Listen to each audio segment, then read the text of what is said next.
চলে গেলি তাই না? মানে একদম চলে গেলি? সুখে থাকতে পারবি? মানে আমাকে ভুলে থাকতে পারবি? মানে তুই কি আমার একটুও ভালোবাসিস নাই? তোর কাছে সব সময় তোর জেদটাই সবকিছু, আর আমার কোনো কিছুই না। দেখ, আমি আমার মন থেকে না, মানে নিজের থেকেও সব থেকে বেশি ভালোবাসছি তোরে।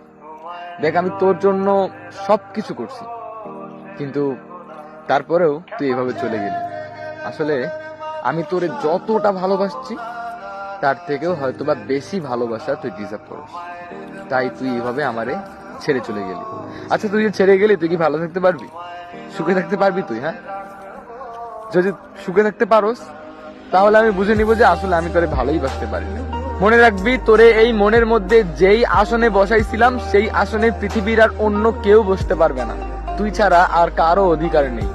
একটা কথা মনে রাখবি, প্রত্যেকটা সেকেন্ড, প্রত্যেকটা মিনিট, প্রত্যেকটা দিন, প্রত্যেকটা সপ্তাহ, প্রত্যেকটা মাস, এমনকি প্রত্যেকটা বছর বা যুগে যুগে তুই যেদিনই আমার কাছে ফিরে আসবি, সেদিনই আমি তোকে বুকে জড়িয়ে নিব, অন্তত তোর মতো ফিরিয়ে দিব না।